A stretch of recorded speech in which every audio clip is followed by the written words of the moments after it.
आपने swimming pool देखा होगा, क्लब हाउस देखा होगा, गेटेड कॉलोनी के हिसाब से पूरा डेवलपमेंट आपको करके मिलता है।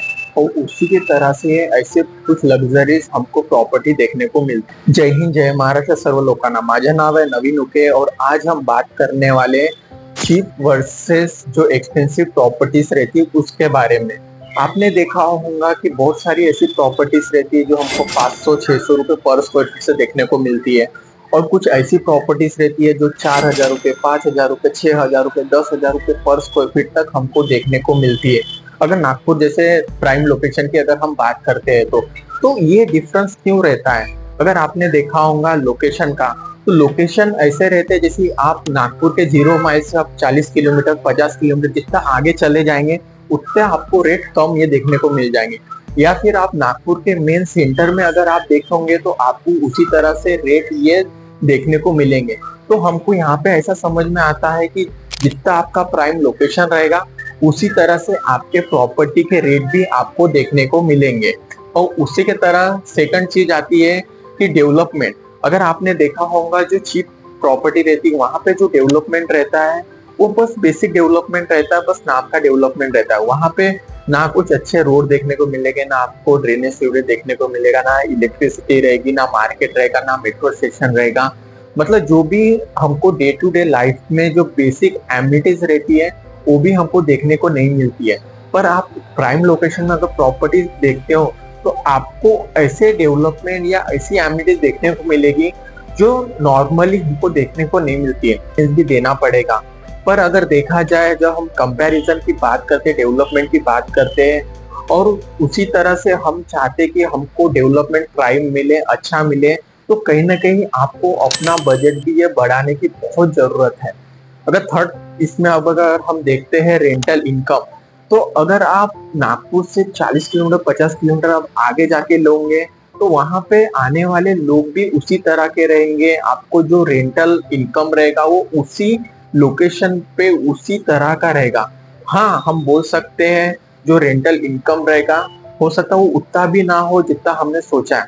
पर प्राइम लोकेशन में आप रेंटल इनकम अगर देखते हो तो वो भी प्राइम रहता है जो इनकम रहती है, क्योंकि कोई भी 15,000 रुपए, 20,000 रुपए, 25,000 रुपए देने के लिए आगे पीछे नहीं देखता। क्यों? क्योंकि वो लोकेशन उस तरह से है। तो इसी तरह से अगर हम देखते हैं, थोड़ा सा अगर हम सोचते हैं, अगर आपके पास में बहुत अच्छा बजट है, बहुत अच्छा आपके पास में फाइनेंशियल सपोर्ट है, तो बिल्कुल आप प्राइम लोकेशन को थोड़ा सजेस्ट कीजिए, क्योंकि यहाँ पे मिलने वाला रिटर्न भी उसी तरह से है। और उसी तरह से अगर हम रिटर्न की अगर हम बात करते हैं तो रिटर्न की जब हम बात करते हैं, जैसे आप दूर लेते हो तो रिटर्न ये मिलने के लिए थोड़ा देर लगता है ना, क्योंकि वहां पे डेवलपमेंट ये उस तरह आएगा या फिर थोड़ा सा देर लगेगा डेवलपमेंट आने के लिए। तो उसी तरह से वहां का जो रिटर्न रहेगा वो पूरा डेवलपमेंट डिपेंड रहेगा डेवलपमेंट पे। पर अगर आप जहाँ पे ऑलरेडी डेवलप हुआ है, अगर आप वहां पे अगर रिटर्न देखते हो तो आपको रिटर्न ये इजीली मिलेगा। आपको ऐसी नहीं कि सोचना पड़े यहाँ पे ये आएगा वो आएगा, बिल्कुल नहीं। क्योंकि आपको मार्केट से लेके, स्कूल से लेके, कॉलेजेस से लेके, हॉस्पिटल से लेके हर एक चीजें आपके आजू बाजू में रहेगी।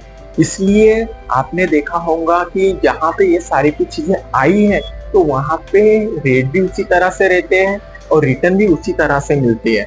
उसी तरह से अगर लोकेलिटी की बात की जाए तो हमको ये देखने को मिलेगा जो प्राइम लोकेशन है वहां पे आपके सराउंडिंग में जो लोग रहेंगे वो हाई क्लास के रहेंगे, काफी अच्छे लोग रहेंगे। उनका माइंडसेट ले लो, उनके जो हर एक चीजें मतलब आपको उसी तरह के देखने को मिल जाएगी। उसी तरह से अगर आपका बजट कम है, आप बहुत आगे लेते हो जहाँ पे 400-500 रुपए पर स्क्वायर फीट रेट है, तो आजू बाजू में जो आपकी लोकेलिटी आएगी वो भी उसी तरह की आएगी। तो यहाँ पे आप ये नहीं बोल सकते कि मैं आगे जाके इन्वेस्टमेंट करता हूँ तो मुझे उसी तरह की लोकेलिटी चाहिए, प्राइम लोग चाहिए। क्योंकि देखिए जो प्राइम लोकेशन रहता है वहां पे आने वाले लोग बिजनेसमैन, गवर्नमेंट सर्वेंट और बहुत ही अच्छे लोग रहते हैं और आपके बच्चों को भी उसी तरह का एक एनवायरनमेंट देखने को मिलता है। और इन्वेस्टमेंट रिस्क की अगर बात की जाए तो सबसे ज्यादा अगर इन्वेस्टमेंट रिस्क रहेगा वो प्राइम लोकेशन पे रहेगा, क्योंकि वो जो आपकी प्रॉपर्टी रहेगी वो लगभग सीआर के आसपास में जाएगी। तो वहां पे जो इन्वेस्टमेंट रिस्क है वो ज्यादा है, ना कि जो हम अगर आगे जाके प्रॉपर्टी लेते हैं जैसे 40 किलोमीटर, 30 किलोमीटर आजू बाजू में जहाँ पे आप लाखों में देखते हो, 5 लाख 10 लाख में अगर आपकी प्रॉपर्टी होती है तो वहां पे आपका इन्वेस्टमेंट रिस्क कम है। पर हाँ, ये भी हम बात कर सकते हैं कहीं ना कहीं, अगर आप ग्रोथ एरिया अगर आप डिसाइड करते हो, आप सिलेक्ट करते हो, तो वहां पे आपको अच्छा इन्वेस्टमेंट का रिटर्न भी ये देखने को मिल सकता है।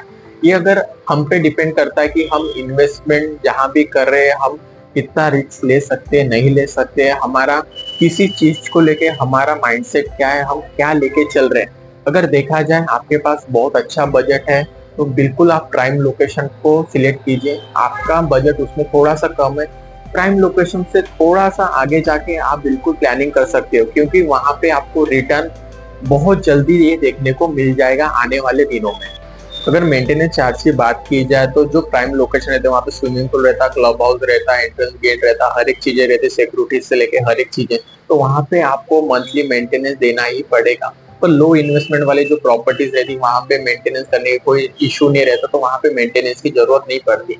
ये डिपेंड आप पे करता है, तो आपको लोकेलिटी कैसी चाहिए, आपका बजट क्या है, और आप आगे क्या लेके चल रहे हैं। अगर आपका बजट बहुत अच्छा है तो बिल्कुल प्राइम लोकेशन को चूज कीजिए, जो आपको आने वाले दिनों में बहुत अच्छा बेनिफिट करके देगा। थैंक यू सो मच दोस्तों वीडियो पूरा देखने के लिए। अगर आपकी भी नागपुर में कहीं प्लानिंग होगी प्रॉपर्टी की, तो बिल्कुल मुझे कांटेक्ट कीजिए। Thank you so much.